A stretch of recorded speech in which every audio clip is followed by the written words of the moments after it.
Parsha we're going to discuss today very briefly will be Parshas Reeh. The truth is, if I were to sum up my words today, I would say that what we're dealing with here is the dynamic between the tzibur and the yachid. Let's hear the first pasuk. Reeh anochi nosein lifnechem hayom bracho klala. Some of the Mefarshim, as it were, pick up on the fact that we've started the pasuk with a lashon yachid, and we conclude it with a lashon rabim. Anochi, Reeh anochi noten lifnechem hayom bracha uklala, Reeh yachid, lifnechem rabim. Says the Baal HaTurim, a very interesting point. Reeh anochi amar b'lashon yachid uperusho Reeh amar lekol echad ve'echad. The words of the Baal HaTurim are a little bit clouded at first glance, though I think he's communicating one of two ideas. First, he's telling a pedagogical lesson, how to instruct. One who wishes to be successful in his instruction, even while speaking to a large group, must address each individual. On the other hand, he's also telling us a lesson how to listen. That's for the students. Each person has to look at himself and see that the message is being directed towards him. To listen as an individual, not to listen just as a member of a crowd.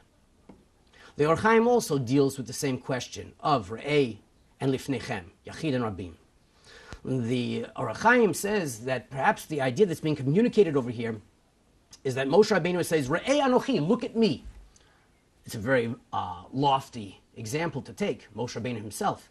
And for that reason, Bedavka, says the Or Chaim, perhaps that's the lashon of Reeh, lashon Yachid. Not everybody can necessarily aspire to be like Moshe Rabbeinu, even though the fact is, the Rambam does tell us, if a person wishes, though not in the realm of Nevuah, but in the realm of Yirat Shamayim, he can in fact be like Moshe Rabbeinu.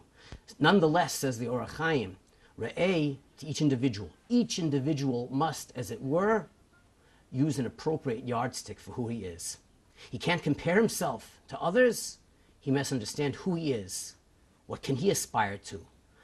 The aspirations of the tzibur as a whole may not necessarily be the proper yardstick for himself in terms of his own potential.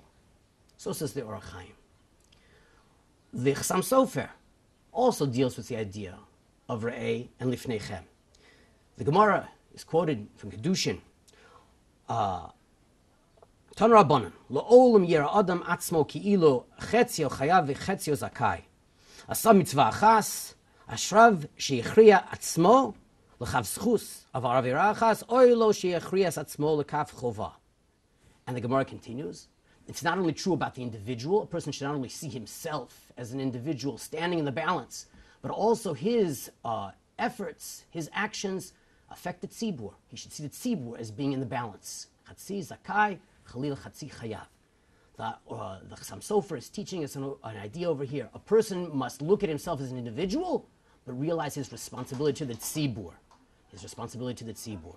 Therefore, what would have we concluded if we just briefly review these three different mefarshim on this pasuk?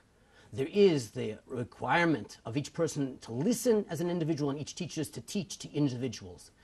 There is the requirement, as it were, of a person to use the proper yardstick when measuring what his capabilities are. And finally, and certainly not least, that of the Chassam Sofer, a person as he conducts himself in his studies, in his learning, in his personal observance, he must know that he affects not only himself, but Klal Yisrael Kulo.